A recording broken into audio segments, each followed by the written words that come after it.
You will never, never in life meet a hater doing better than you. The life you want is on the other side of a few hard conversations, and you're living a life you hate because you're too afraid to have them. I'm back, motherfucker! I'm back! All of this fucking solitary confinement shit got me back! Thoughts aren't true, feelings don't require action, things aren't good or bad, they just are. Our greatest enemy is ignorance. To change your life, change your surroundings. Our actions, not our pasts, define who we are. I just do me, you know? I'm out there running, working out, and just trying to find out more of what this is all about, trying to find out more of what I'm all about. So that takes me getting away. The biggest risk to your future isn't your competition. It's the distractions you insist on keeping in your life, rather than doing the things you know you should be doing but aren't. People delay doing things they don't like for longer than it takes to do them. Promise yourself. Promise yourself you'll be the best fucking person you can be. That is what makes you train. That is what makes muscles grow. Nobody knows the secret. That is it. That feeling that you have to do it. The stress is okay to feel in adversity. It's where the stress leads you that you need to avoid. You need to prevent the stress from being strong enough to make you avoid adversity in the first place. If you start to feel stress about adversity, I think diving right into it is like the secret for growth. I want to remind you of something, okay? And you don't need reminded of it, but I'm going to remind you. Anyhow, life is hard. Okay, fellas, life is hard. It's always been hard from the beginning, and it will always be hard. Waking up and then trying to shrink the time between when I wake up and when I start working, and shrinking the time between one task and the next task. Like, you don't need to take 30 minutes of getting ready to start working. Like, you can just start working, because as soon as you get into it, you start pulling the thread and you're like, oh, here it is. And all of the time that I was getting ready to work, I was just using up my best brain power time on things that truly don't move the needle at all. In my experience, I don't care how big a fella is. I don't care how tough he is in a ring where there's rules and there's referees looking out for stuff. I don't care how much he works out. I don't care how much he walks around without a shirt on. I don't care how big his tattoos are. The louder he is, the more insecure he is inside. And when I see, it's sort of the vicious other side of doing anything for the purpose of achievement, that when you end up getting to the achievement, you realize that the achievement wasn't anything. It was literally just the end point that gave you direction. And as soon as you do get to that, you know the idea of false peaks in mountaineering? So it's when you think that you're at the top and you realize, oh fuck, I gotta go down and I gotta go back up again, but this one's even higher. It's like every achievement is basically just a false peak the whole way up. It seems like, especially with confidence, right, or self-esteem, there's a relationship between confidence and competence. So what you're looking to do is try and have what you believe that you can do be ahead of what you can do. Now, you're not looking for it to be delusional. You don't want it to be able to believe that you can do something like fly, right? But you need to have a relationship between the two. But what people are asking for is for their confidence to be so far ahead of their competence that, or without having even been competent at anything in the beginning. And that's just delusion. That's fantasy. I prefer negative visualization, which is, what if I keep doing what I'm currently doing for the next 10 years? What will my life look like then? That usually takes my current pain and then just magnifies it. And then that allows me to get my action threshold high enough that it goes over the edge so that I can take that first move.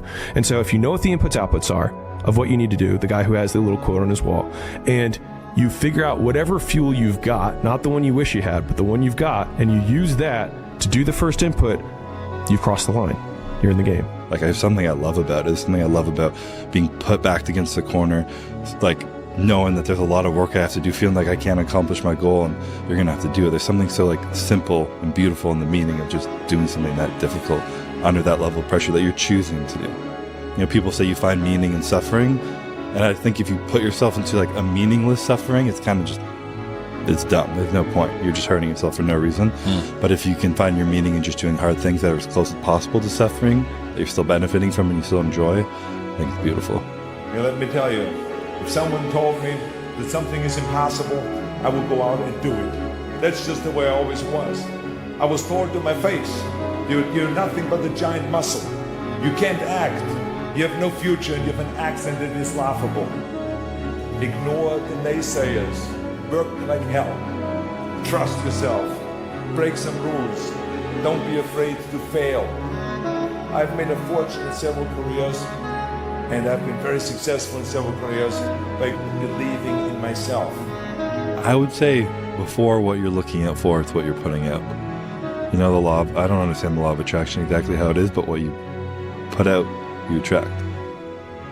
If you're being your authentic self, our buzzword today, you're being your true self, you're speaking about what's really important to you, you're putting out the energy that you care about, that you want to get back into the world, and you're being real, you're going to get that back. If you're putting on a show and you're chasing these inauthentic goals that are for other people or to keep up with society or pressures or parents or whatever it might be, you're going to start attracting people who are attracted to those goals and that energy, which isn't your real self. We left our families, we left high-paying jobs, we left everything we had to come to Gold's Gym, to train together, and it was like, that's all we cared about. And we're willing to sacrifice anything to do it. And I'll admit, I was a bit insane, but you gotta be a little bit insane to do this. You can't be normal. You can't be like, well, I'm gonna run a business also, and I'm gonna get married and have kids too. You can be that guy. There's gotta be a switch. You go, click, now you're crazy in the gym. You will do anything. You will die. You're willing to die to get there. And then click, hi honey, how are you? You know, you have to be able to do that.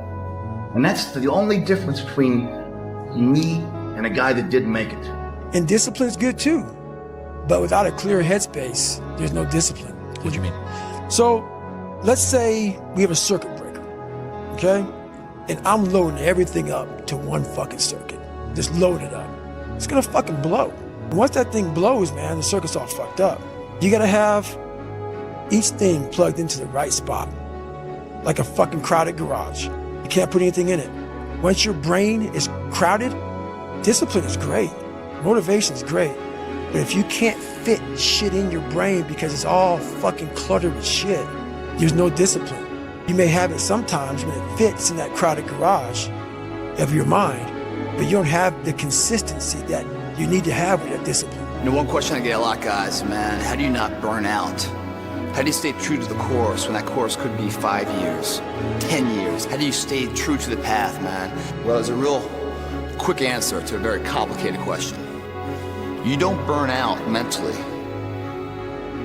because you always burn out physically. When you guys burn out physically, you push your current limitations to a new barrier, do you not? You hit failure and you go beyond. You force your body to create a demand to grow even more.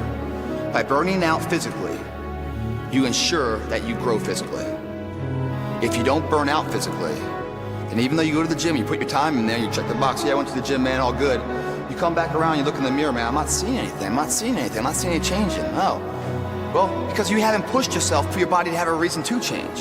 If I gave a valiant effort to something, day in, day out, I saw no change, I'd probably quit too.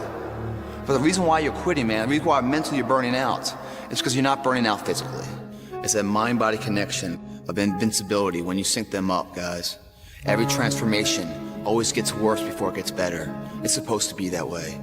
The journey you're embarking on here with MFT 28 is not an easy path. It's not for the ill-hearted or the weak-natured. It's for the strong people. And before you embark on this journey, mentally, you have to prepare yourself for it, knowing it's going to get worse before it gets better. When you embark this journey, you must know that it's going to go down before it comes up. But when it comes up, it's going to go so much higher than you've ever been. Sacrificing today for tomorrow's betterment. If you're a guy that's just working out for the first time in this program, you hit a couple workouts, you're going to feel this soreness you've never felt before. That's the DOMS effect. Delayed onset muscle soreness. It's supposed to be that way. It means you're using muscles you haven't used before your body's waking up. Sharpening your arsenal for perfection of what you can be. But if you didn't know that, mentally, you didn't prepare for that, you think something's wrong, maybe it's time to stop. No, it's time to move even further. You have to be equipped mentally to endure this process. Knowing what you're about to go into is step one. Knowing it's an uphill battle, but a winnable one and one that's achievable. And at the end of this race, guys, you're gonna be more capable. The first step, guys, is knowing it's a tough road. But through that effort, builds the character of the person you wanna be at the end. Accept that. How else do we stay on track? We document everything. To know where we are, guys, we must first know where we've been. And when we hit plateaus in our current day, The key to success, to break that plateau, is in our past. You take a picture of yourself on day one, you put it on the mirror. That's who I'll never be again. That's day one. Say goodbye to him. Behind that picture, you write down your weight, your height, all your information, your body fat, tape measures around your arms, your waist, your thigh. Record where you've been. Because when the struggle gets hard and you feel like you're not going anywhere, you go back to that day one and remeasure, it's working. How about them apples, man? I'm on set, I'm on path, I'm actually achieving something. It gives you confidence to continue the journey. Record everything, what you eat, your training habits, how you feel. But don't do it alone, get a partner. That partner, they say champions come in pairs of two, because you battle yourself into perfection. There are gonna be days, man, where you're dragging ass. But there's every excuse in the world why not to go to the gym. Having that partner is gonna assure you get there. We will kid ourselves, man. We will fail all the time on ourselves. But it's a sad motherfucker that fails on someone else's terms. When someone else is relying on you, that you say, no, man, I just can't make it. You won't be that guy. You'll show up just for your buddy's sake. And your buddy's energy will push you through a workout even though you're exhausted. And what's crazy about it, man, even though your energy levels are so low, by expending more energy, you just gain so much more in the back end. It's crazy. And all of a sudden you have this natural high. With the problems you once had going before the gym that seemed overwhelming, you come out of that gym pumped up, man, mind, body connected. Those same problems don't look so bad. You're generating solutions to them. You're seeing ways in and out of them all because you're thinking positively. Your partner, you owe that to. He got you into the gym, and there are going to be days he's down and out, and you're going to get him into the gym. Not only is a partner vital to get into the gym, but make sure the sets go to failure. When you hit failure on your own, man, you can't go anymore. That partner gets 3 or 4 more sets. That makes all the difference, man. Of hitting your failure and going past it, that's where the growth is. Your partner ensures you get there. The weak-minded. Time come for you to be your own man and take on the world, and you did. But somewhere along the line, you changed. You stopped being you. You let people stick a finger in your face and tell you you're no good. And when things got hard, you started looking for something to blame, like a big shadow. Let me tell you something you already know. The world ain't all sunshine and rainbows. It's a very mean and nasty place, and I don't care how tough you are, it will beat you to your knees and keep you there permanently if you let it. You, me, or nobody is gonna hit as hard as life. But it ain't about how hard you hit. It's about how hard you can get hit and keep moving forward. How much you can take and keep moving forward. That's how winning is done. Now, if you know what you're worth, now go out and get what you're worth. But you gotta be willing to take the hits and not pointing fingers saying you ain't where you wanna be because of him or her or anybody. Cowards do that, and that ain't you. You're better than that. Most people don't get the fast enough feedback loop to know that they're on the right path when they are taking these first steps in the right direction, because they have this really big goal, but they forget that with that really big goal comes the even longer delay that it takes to get there, while still continuing to act with no feedback from society. No positive reinforcement. No whatsoever. Nothing. And I think that's, like, if I actually had to put a real, like, what has worked so well for me and why the input over the output focus has been so powerful, is that I can extend the time horizon basically indefinitely, because the goal is me, and then the external goals occur. You don't need the positive reinforcement. I mean, everybody's seen it. No, I need the positive reinforcement, but the positive reinforcement is coming from me. Internally. I'm just being like, just because I think it's important. The positive external reinforcement that most people are looking for. Right. But if you are the goal, then the actions you take every day are reinforcing who you believe yourself to be. That's where the confidence comes from. As long as they're directionally correct. And if you just want to be satisfied, then just work your ass off. People are driven way more by fear of insufficiency than they are with some well-balanced, perfect desire to just maximize their greatness in life. Like, the activation energy for almost everybody is, I'm scared I might be a piece of shit. What?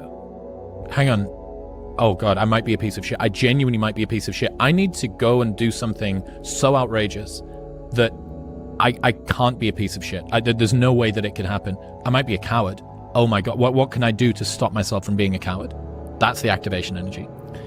In my opinion, what I've learned very deeply over the years is that confidence is just truth. You know, it's just being honest. And there's people who put on this false bravado of arrogance of being like, you know, they were 5th place at the Olympia last year. don't pick out whoever was fifth and pick on him, but someone not winning, like, I'm going to show up and I'm going to win this Olympia. I know it in my heart. It's like, you don't know that, you're lying. That's not confidence, it's just a lie. Whereas when I've speak to myself truthfully and I'm like, I don't really know if I can do this. Like, I have doubt, I have fear, I just wanted X, Y, and Z, and I'm like being honest. To me, that exemplifies real, true confidence. And you're being realistic with yourself. You know, if you tell yourself you're going to do something you don't think you really can do, you're creating this gap between your beliefs and your reality, and it just creates more stress in yourself and an inability to perform, in my opinion. I don't like my job. I'm miserable there. Okay. Does that mean I walk in tomorrow morning and say, hey, boss, I hate it here, I quit? No, it doesn't mean that. It means I say, okay, I'm going to start putting my resume together. I'm going to start checking out LinkedIn. I'm going to start seeing what qualifications I might need that could improve my ability to get a new job. Once I've done that, I'm going to start sending out my resume. I'm going to start building some relationships with some people. And now I look up and I get another job offer. So I didn't make a crazy short-term emotional decision. I made a slow, progressive, iterative decision-making process that led me from a situation that I didn't like to an opportunity that seems more promising. And this could apply to just about anything. There are more people that I have met in my life who are dissatisfied by their live it up 20s than dissatisfied by their work it up 20s. Because most of the time in your 20s, you have no idea what you want. But knowing what you need to do to work and move ahead is fairly straightforward. And so you can take the known and make progress on the one that you have high confidence that you can make progress on. And then along the way, gain perspective on what are the things that are actually important to you in your life. And you may find out often that there are far fewer of those things than you really originally thought. Because what you thought live 'em up in your 20s was actually your mom and your two homies who are both mediocre, and you don't care about their opinion now when you're 30 anyways. But what a waste of a life it would have been to, quote, live up your mom's dream or your friend's dreams to then only get to your 30s and realize you didn't live it up and you also didn't work it up. And now you have neither. A person can accomplish anything that they want. Forge ahead. Don't stop. Never stop learning. Always reach out to better yourself, because when you do that, things expand. You understand more. You're happier. You're healthier. This old saying that if you don't use it, you lose it is absolutely true. If you don't use that brain that God put in your head, one of these days you'll be sitting on a front porch somewhere and you won't hardly know what's going on. So don't give up. If times are hard, good things nor bad things last forever. But most generally, we are in control of our own destiny. And when I say that, I mean this. If you're not getting ahead, you need to do something to allow yourself to get ahead. If you want a good job, if you want a secure future, you have to have something to offer a prospective employer. Now, I'm not saying you need a PhD or a master's degree, but you do have to have something to offer. There's going to be a time in this country that people that know how to work with their hands, plumbers, electricians, carpenters, cement layers, machine operators, mechanics, people that know how to work with their hands are going to be in great demand. Yes, it's true. You have to have education and training to be an engineer or a doctor or a lawyer. But I'll tell you the truth. I spent 60 years working. I was successful. I started a couple of businesses. I'm a wealthy man, but I'm a guy that came from living in the back of an old car to having a nice retirement. It's your brother, your mom, your friend, the one comment they're going to say, "You've changed. Why are you doing another kick like this? Oh, you're going to try that now. Okay, here we go again." And the thing is that it's not about them being right or wrong. Again, it's about how right and how wrong they could be. And so, for example, let's say you wanted to start a podcast in the past and you did 3 episodes and then you fell off. And then they think, "I told you so. Stop with these dreams. Stop with this crazy content stuff. You're never going to become an influencer," or whatever your goal is. Replace influencer with whatever your thing is. The thing is that you are still closer having done 3 than having done 0. And so it's just about directional correctness and realizing that criticizers are more often correct, but when it matters most, incorrect. And so this is where frequency and intensity become flipped. So somebody, I mean, from the investment world, it's like, okay, if I take 10 bets and I lose 9, some people might say he must be a bad investor. But the question is, how much did I lose on the 9 and how much did I make on the 1? And the best investors in the world understand the benefits of outsized returns, both on the upside and the downside. And so, meaning the perfect way of betting is having no downside and having unlimited upside. You want to make as many of those bets as you can. And in the beginning, that is literally what you have. And so the problem is you have a bet that you take, you make 3 podcasts, and you didn't stick with it. And so then criticizer gets 1 point. But you lost nothing. You maybe even gained a little bit of skill. And you gained some experience, which means you're actually still better off than you were when you started. So it is a 0-loss game. Somebody asked me the other day, what did I learn about myself from the highs and lows of my life? The highest point of my life and the lowest point of my life, what did I learn about myself?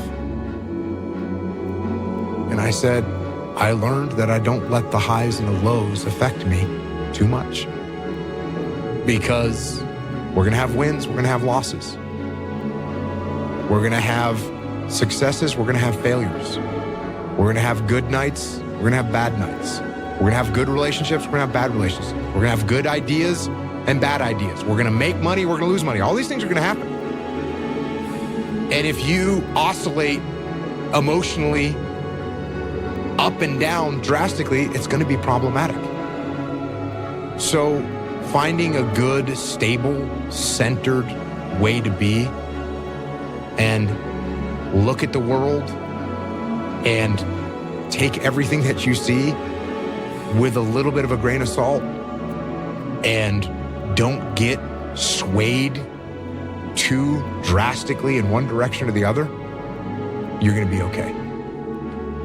And if I was to try and sum up some of this idea about being a man or being a good human, it's like those books. I wrote a book called Extreme Ownership.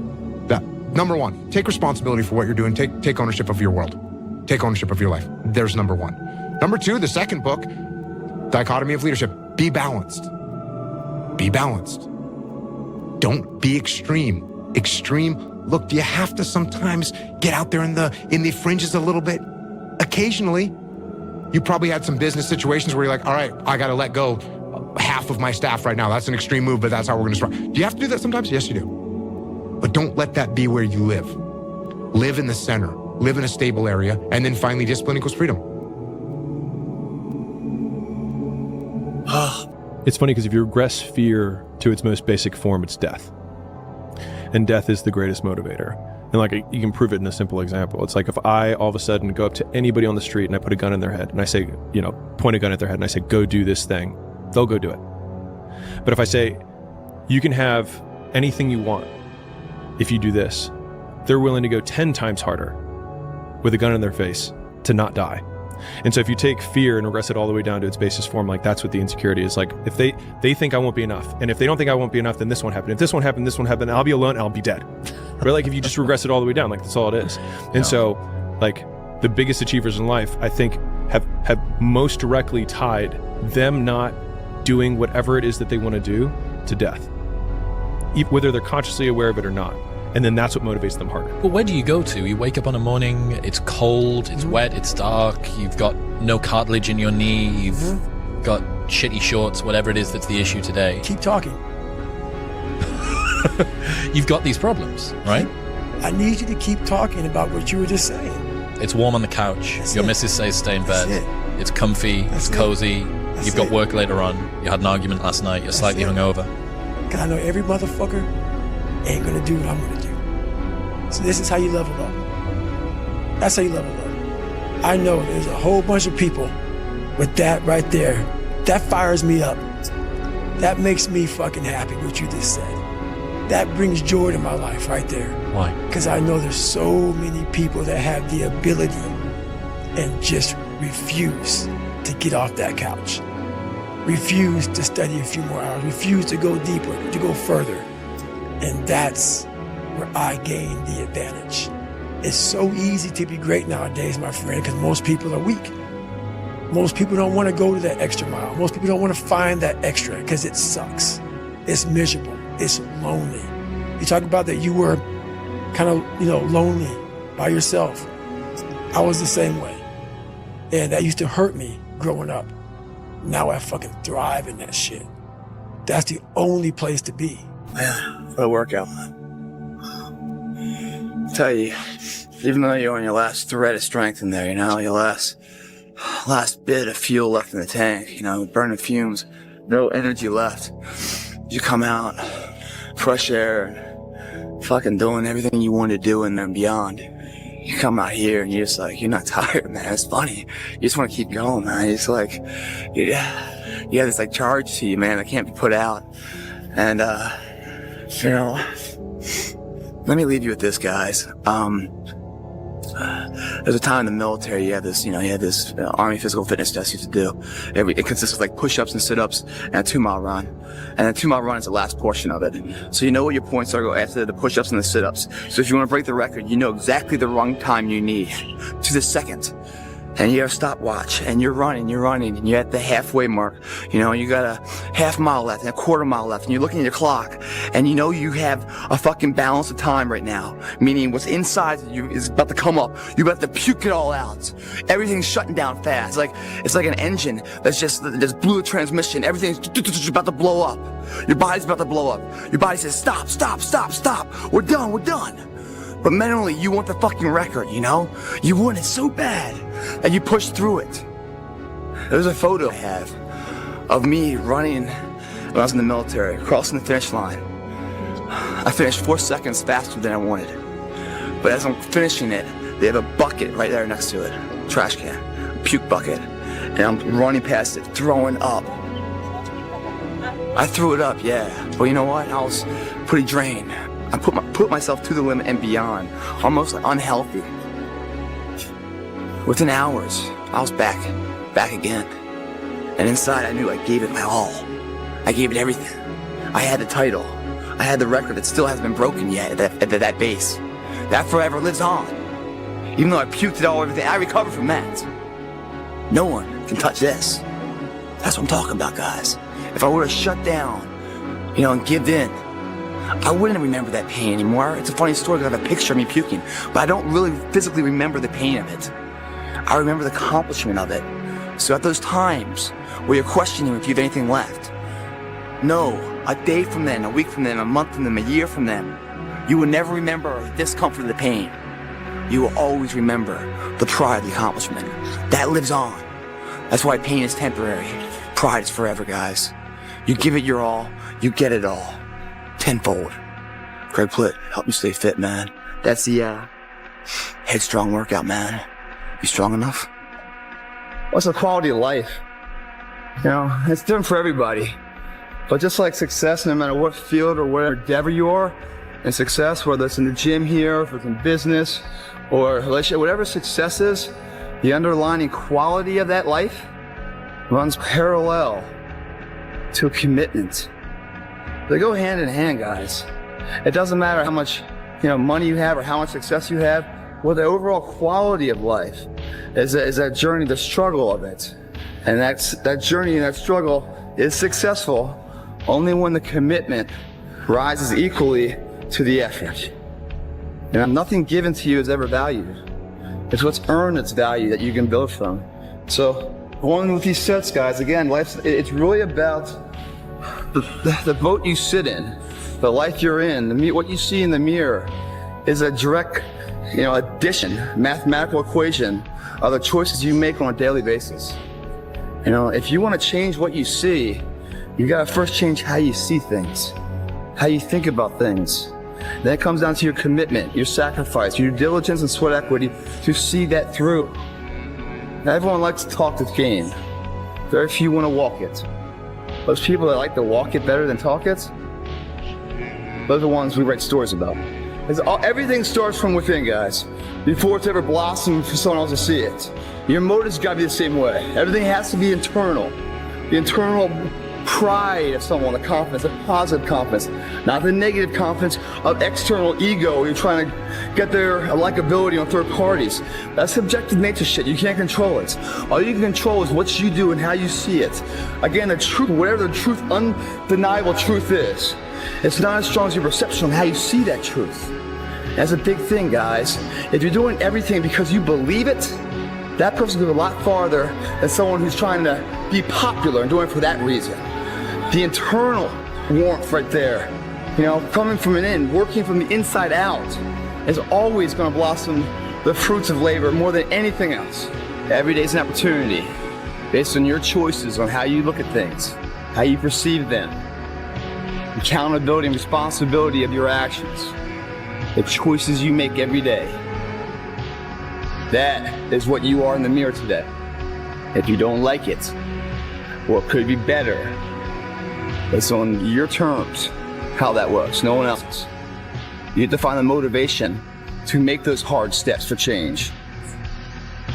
It's not easy. The hardest step is that first step towards greatness.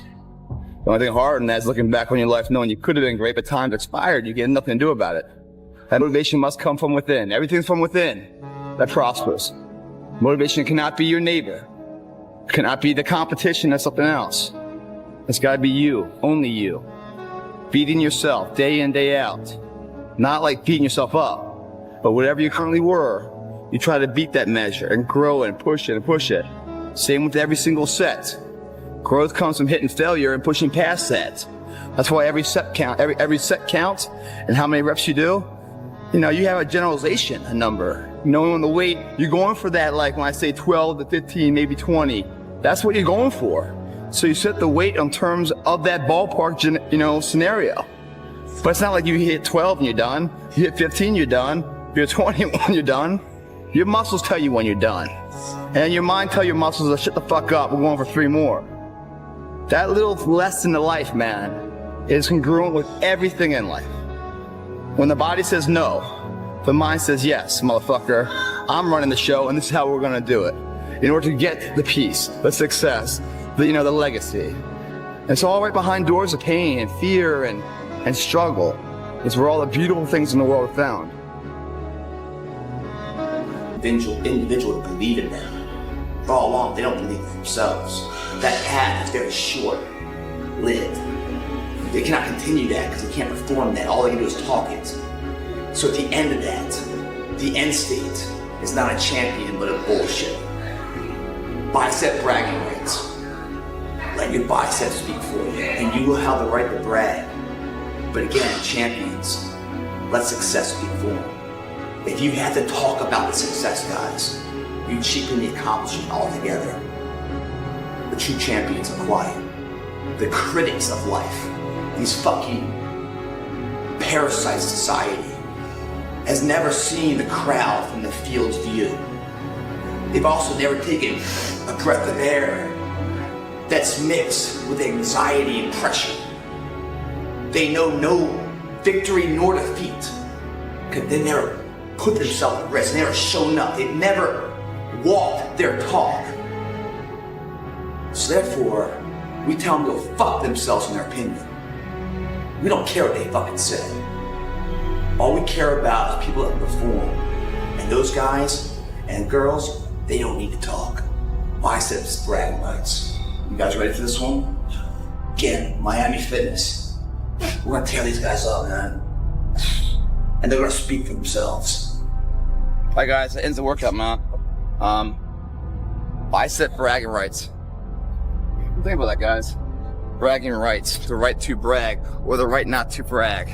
That's gonna be the difference. The people that achieve the small accomplishments in life, they brag about it, that's all they got.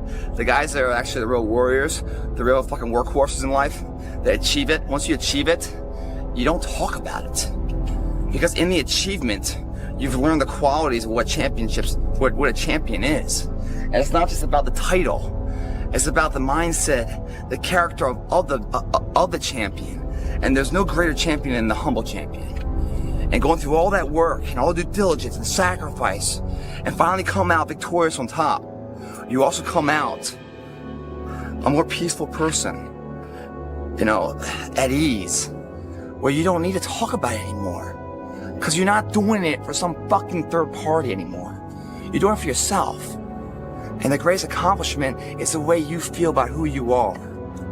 And it doesn't matter what they think anymore.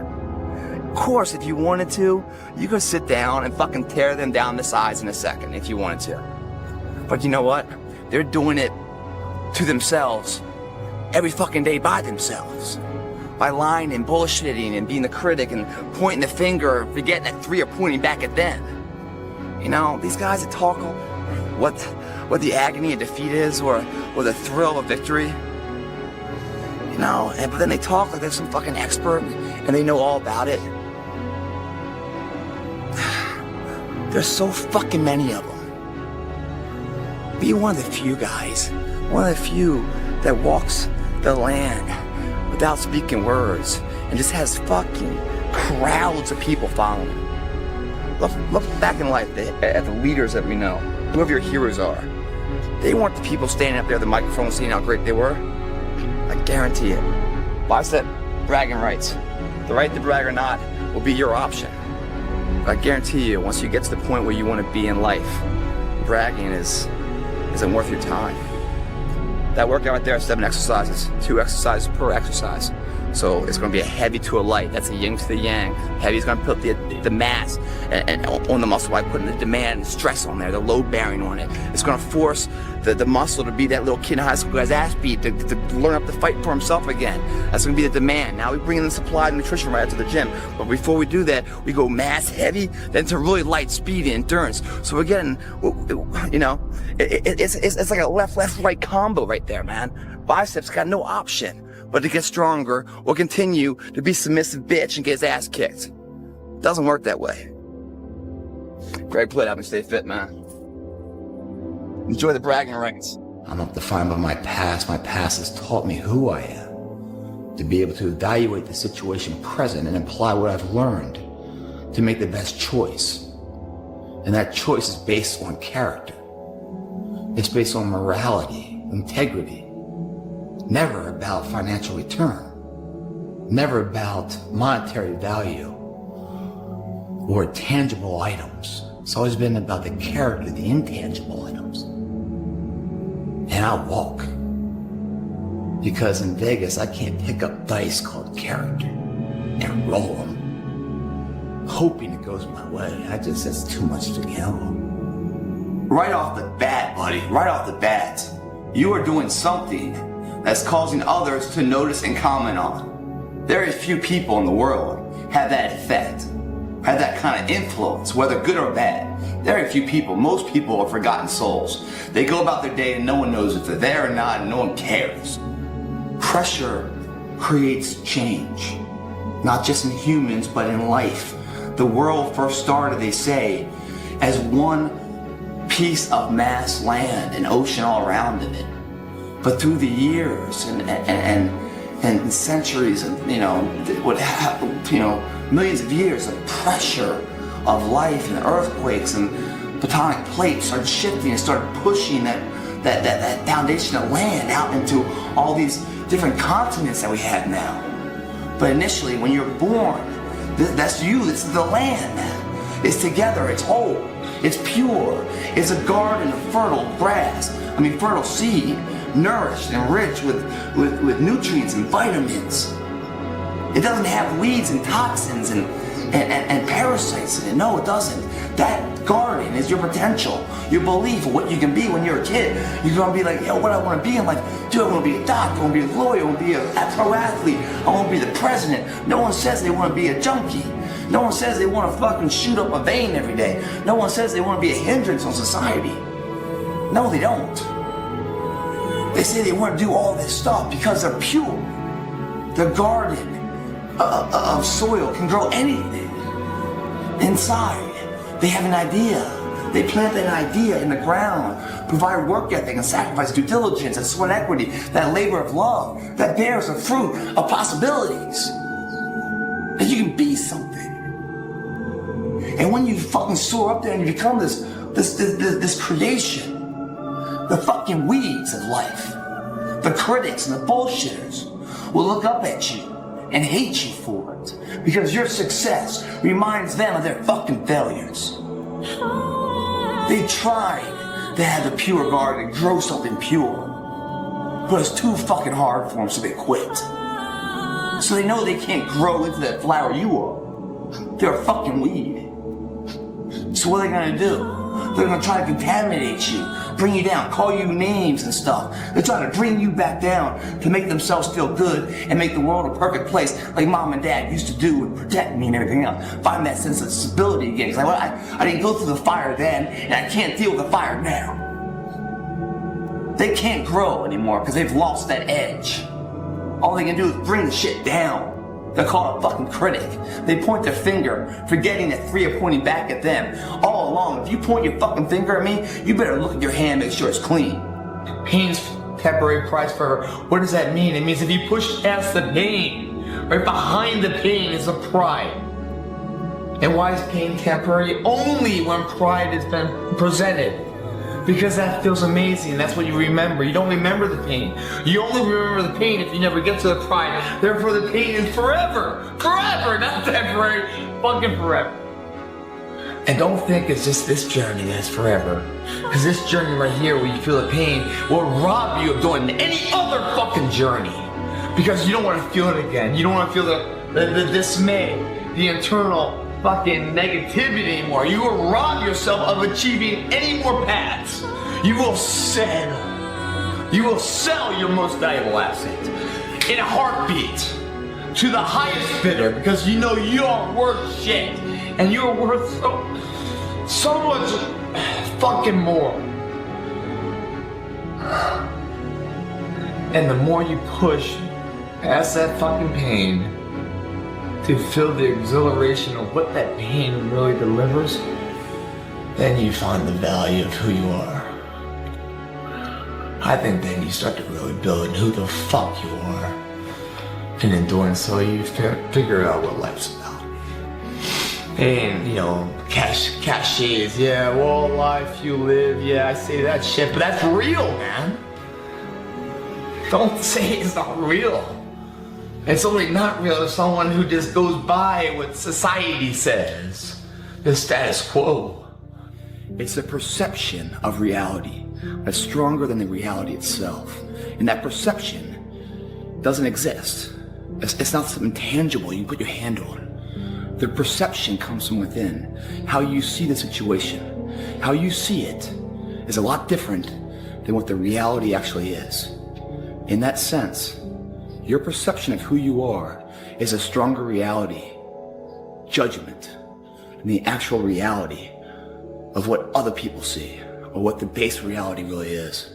How do you know you're on the right path? When the small things mean as much as the big things.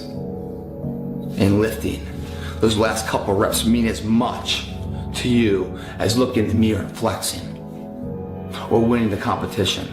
Because you know those small things add up to that. And if you half-ass it here, you can't expect anything but the half-ass fucking accomplishment later. Where everyone's a champion. Everyone has a natural talent. And what deciphers the champion among champions? Who's the best of the best?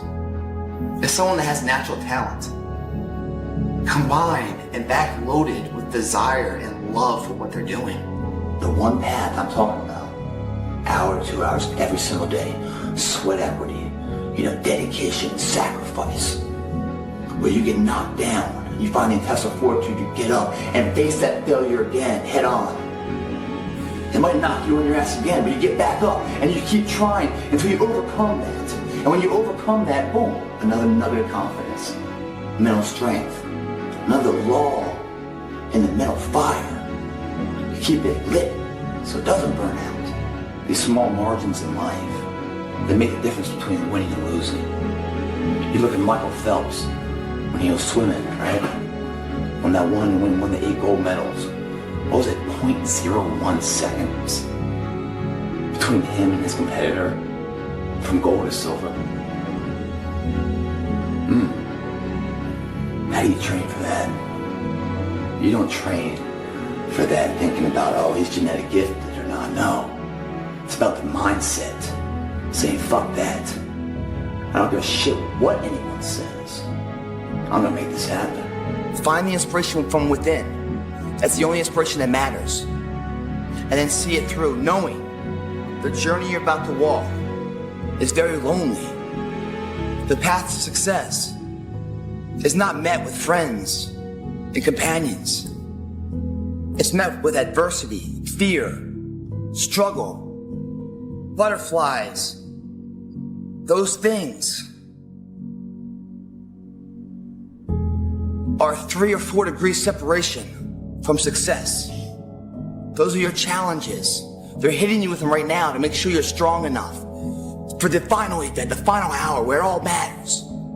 They're gonna challenge you and bring your game up and bring your game up and bring your game up and bring your game up. So when it does matter, when you finally hit that finish line with the final pressure's on the event, that spark will ignite and it will blow into what you want it to be. Sitting on the couch, there is no spark, there is no pressure, there is no explosion success. I promise you guys, success is the loneliest road out there. It's you and your shadow at the end, because it's too fucking hard. People don't want to be around you because you cause them to have brainstorming on their failures and shortcomings and how they could have been like you, but they failed. And then if you're a nice guy, they hate you even more because you're successful and nice, and then they hate themselves for hating you. But they're just hating how they ran their life because they sold their soul early in life. You know, these fucking keyboard fucking, heroes, ones that stand behind a fucking computer screen because they don't have the fucking nuts to actually do it in life. So they sit here and they type their fucking opinion as if I care about their fucking opinion. These people that are these keyboard rangers, right? They've never seen the crowd from the view of the field. No. They've never taken a breath of the arena air that's mixed with anxiety and pressure to know what it feels like when butterflies are killing them. They've never gone out on that limb of life, holding by a thread, but still believing in the cause, and made that leap of faith that made the change in their life. They're too weak to even walk that limb, but they're gonna sit there and point their finger at me. They're gonna start telling me different things, and I'm supposed to fucking listen to their fucking opinion? Are you kidding me? They can go fuck themselves. There's a million of them. Success is first found with hatred before ever inspiration. Because you're parallel with these fucking losers when you're first starting out. And you start to climb. And it makes them feel like shit because they are who they fucking are. And now all of a sudden, you're basically, without saying a word, letting them know how weak they are and how strong you are.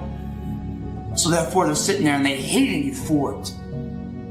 But as you keep climbing, then no longer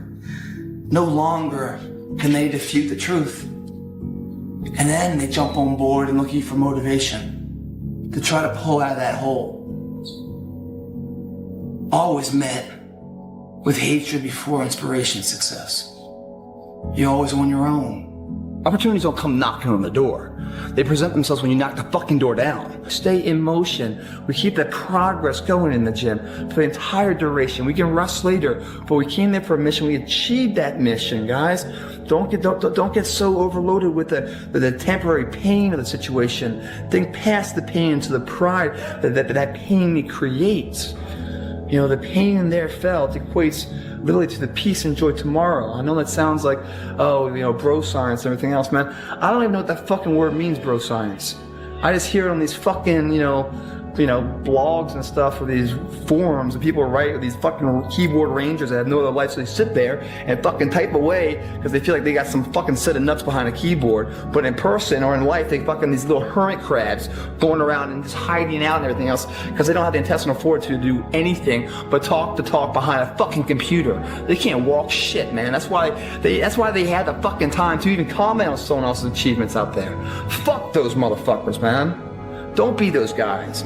Come in here, man. You go in there and you fucking kill it. And when you kill it in there, man, you come out here, I don't give a shit what goes down. Part of your day is fucking a check, man. You did it right. And when you do it right once, it makes it easier the second time to do it right later in the day. It's a wave of positive energy, man.